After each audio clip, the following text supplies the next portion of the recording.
gashi lauyan wa a baya lauyan wanda ake kara Sheikh Abduljabar Nasir Kabara. To a yau gashi kun bayyana cewa mu ci gaba da jin bayani. Wannan shari'a me janyo haka? Abin da ya janyo haka shine tattaunawa da muka yi tsakanin mu da wanda ake kara. Mun yi wannan tattaunawa ranar Talata 14 ga watan Septemba. Kuma daga wannan tattaunawar da mu da wanda ake kara din muka samu matsaya cewa janyewar mu shine maslaha akan wannan shari'a. Sai dai za a yi haƙuri a doka ta aikin lauya abin da ya faru tsakanin lauya da wanda ya tsayawa ko da bayan ya daina tsaya masa ne sirri ne wanda haramun ne a bayyana shi. Don haka shine iya abin da za mu iya faɗa.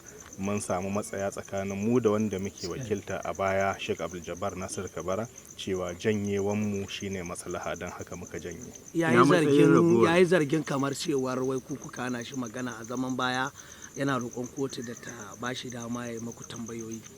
To wannan wani abu ne kuma kamar dai ya faɗo akan abin da na ci, ba ni da hurumin da zan ce ga abin da muka tattauna ko ga wasu maganganu da muka tsakaninmu da shi. Ko ba komai a harkar jarida kuna da aiki na tantancewa, ma'ana balancing. To shi wanda ake tuhuma yanzu haka yana gidan kaso, ba ku da access da shi. Idan na faɗi magana ba ku da hanyar da za ku yi balancing. Don haka zai fi mu tsaya akan takardar da muka bara a kotu cewa mun yi matsaya da shi akan cewa janyewan mu ita ce maslaha, don haka muka janye. Ina matsayin lauyoyi ce janyewar taku, za mu so mu ji mu fahimci cewa kamar sabani ne shiga rashin jituwa ne shigo kanku ko a'a kamar wasu da suke raɗaɗi da suke yawo cewa kamar ko kun janye ne saboda wasu bukatu da aka bi ku da su ta karkashin ƙasa.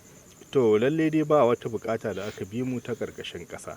Sannan zan iya cewa ita wannan janyewa ba mun janye ne saboda mun lura ko ba shi da gaskiya ko wani abu ba. Har yanzu muna da sanin cewa ana zaluntarsa ne. Kuma muna sa ran in dai za a yi wannan shari'a tsakani da Allah a ƙarshe zai samu nasara.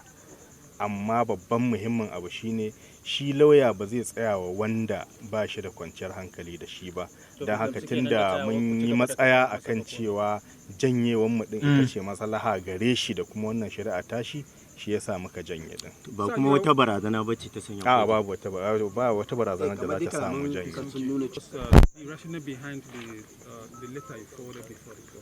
We had a meeting with the defendant on 14th uwa musulmai kun ji wannan bayani gamsashe da wannan ne nake cewa ai mu yanzu abu da muke saurare kawai mu ji an ce kotu ta wanke Sheikh Abduljabar daga zargin da ake masa kuma ta sallama karansa, ta kori karansa ba.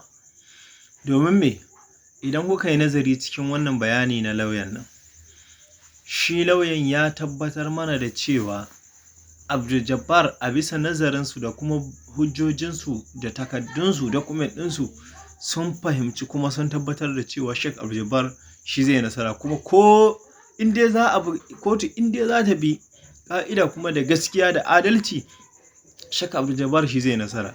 Lauya ne ya faɗi haka, lauyan kuma da ya janye daga raka wanda yake rakawa.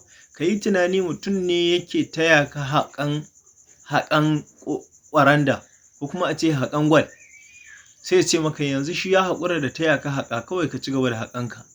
Amma kuma a tambaye shi a ce to me yasa kai ka daina haƙan ƙwaranda nan tare da wani, ya ce kawai shi dai ya daina ne saboda kai baka samu kwanciyar hankali da shi ba, amma yana da yaƙinin a nan gurin akwai ƙwarandan kuma ɗan gaba kaɗan, kuma shi ya fi ka gogewa akan haƙan ƙwarandan, kuma ya fi ka sanin yadda ake haƙan ƙwaranda.